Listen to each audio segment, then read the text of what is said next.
But we also have to make sure that America remains a place where everyone who's willing to work, everybody who's willing to work hard has the chance to get ahead.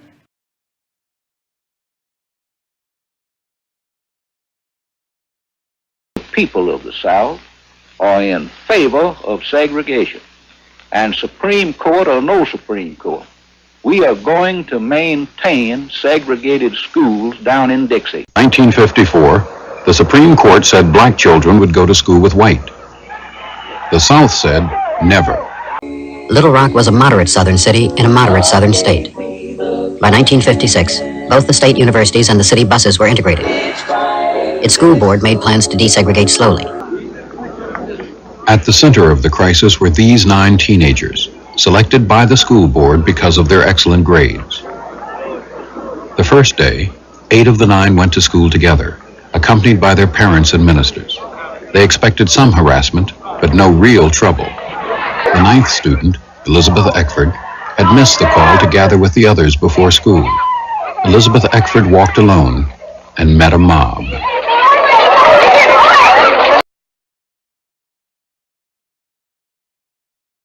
Thousands of people out front.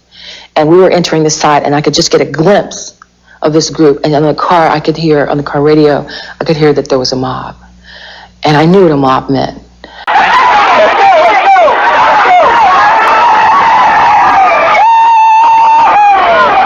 And walking up the steps that day was probably one of the biggest feelings I've ever had. I figured I had finally cracked it. There was a feeling of pride and hope that, yes, this is the United States. Yes, there is a reason I salute the flag. And it's going to be okay, you know.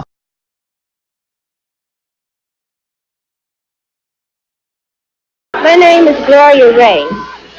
I am thankful for having a chance to fulfill my educational desires and for being a citizen in a country where the federal government respects and protects the rights of all its people. And I began to change to someone who felt a real sense of compassion for these students and felt like they deserved something that I had.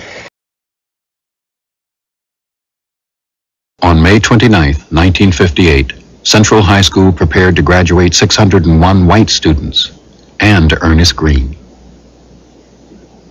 Called my name. It was nothing, just the name. And there was this eerie silence. Nobody clapped.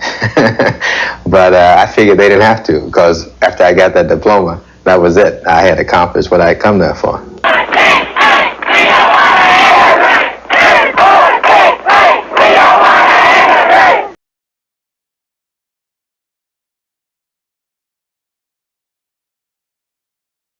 You know, it isn't fair that we have 13 million kids in our country who are growing up below the poverty line, who, you know, by the time they're in 4th grade are, you know, already 3 grade levels behind 4th graders in high-income communities.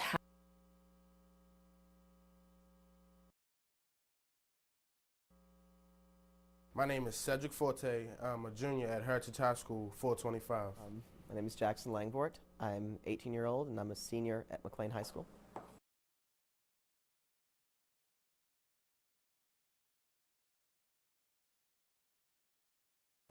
For academic subjects, I'm in Advanced Placement Literature, English, Advanced Placement U.S. Government, Biology, and Comparative Government, Art, Advanced Placement Music Theory, Health, Geosystems for Science, and Algebra. Men's Chorus, What's it? Leadership, and Technical Theater. This is our new studio. It's one of 3 high schools in the county who has it. This is our auditorium and theater. We have lights, standard light sound. It's not particularly high tech, but it's really a nice system. Go to the metal detector. Like, they use this to try to, you know, to keep school safe, buys their own school supplies. And it's actually very sad because, like, the school system should have money to, you know, provide for those school supplies for students, but they don't. The kids here are motivated in just about everything. They're motivated to even learn, which is scary to hear for a high school kid. They're motivated to succeed in sports, extracurriculars, anything. I think they've lost the will to learn, a lot of them. They just like don't find school interesting no more because they don't have the power to do anything, and he say so in the classrooms. If every school in the country can be like McCray, I think it's really going to increase standard of living, just going to make things a lot better. Obviously, it's not fair. I mean, we have not even half of what they have. I mean, we're all students. Why shouldn't we receive the things that they have? I mean, we're all trying to learn. We all want to grow up to be something, so why shouldn't we receive the same advantages they have? I don't understand that. Well, I think it was just downright un-American. I think it was the most terrible thing that has ever been seen in America. I mean, yeah, I guess I'm sounding patriotic or something like that, but I always thought that all men were created equal. Make sure none of our children start the race of life already behind. Let's give our kids that chance.